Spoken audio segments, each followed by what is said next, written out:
This is The Process Shot. I'm Michael. I'm stuck in a haunted movie theater, and I've seen 20 Million Miles to Earth, a science fiction alien horror sort of film from 1957 directed by Nathan Juran.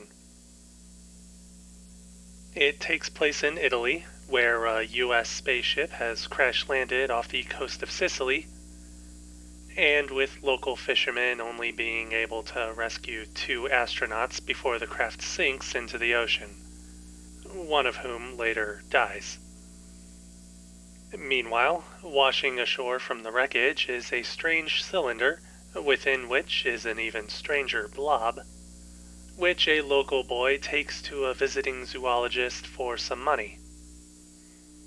However, the blob is of great interest to the surviving astronaut, as it is an unborn alien taken from their mission to Venus, intended to be studied after hatching. However, before they can get to it, the alien does indeed hatch, grows in size, and eventually escapes into the countryside, wreaking the usual sort of havoc in monster movies like this. There's also the classic debate about killing it or letting it live, and a pretty weak romantic subplot too. There's also a lot of fake Italian accents going on here. Yeah, this movie is, in a nutshell, a pretty standard sci-fi B-movie, though in some ways it may even be lazier than most.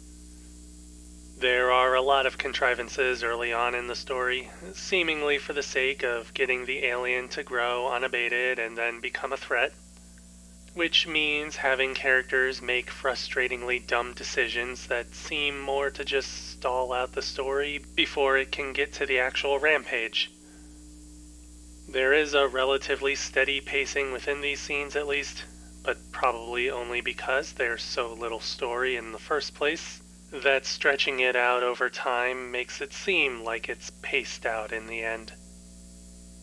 Once the alien attacks do start up, things are still pretty underwhelming thanks to the film's inability to just let loose with that aspect, and instead letting the human characters talk among themselves and plan out the next scene.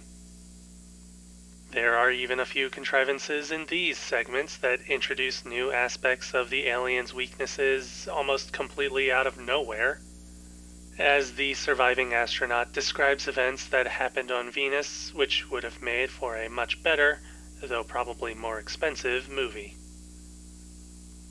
Overall, when it comes to the film's writing and structure, there's nothing of great interest or effort at play. It almost seems like it's all made for the sake of pushing characters along to new set pieces, which may work in most cases, but is definitely just lazy here. At the very least, the film's technical elements are more interesting, though it's mostly limited to the special effects. The alien being is entirely stop motion, thanks to the legendary handiwork of Ray Harryhausen.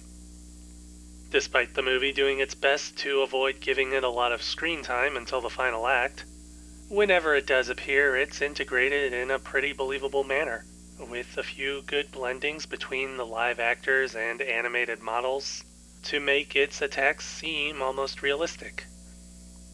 But again, this talent gets shafted until the climax, and up until that point, the movie prefers to fall back on the usual sort of cheap production design of a B-movie of this caliber, from uninteresting and methodical cinematography to poor lighting choices that barely pretend to be nighttime, and what I'm sure is still a lot of stock music pulled right out of a studio library. It's all stuff I've talked about before, with the only difference being the actual story details. And even then, it's only the details and not the underlying formula.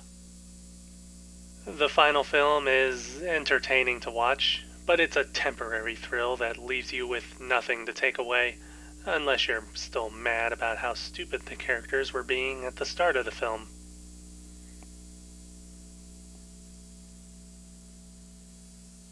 "20 Million Miles to Earth", Nathan Juran, 1957.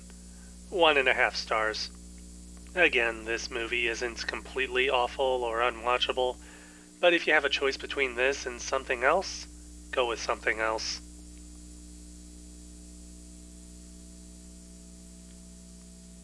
That's it for this review. If you liked it, leave a like. If you didn't, leave a comment. Subscribe to the channel for more reviews. I do feel like this movie is ripe for a remake, though mostly because it's so empty of anything of interest that anything new would be an improvement to the original.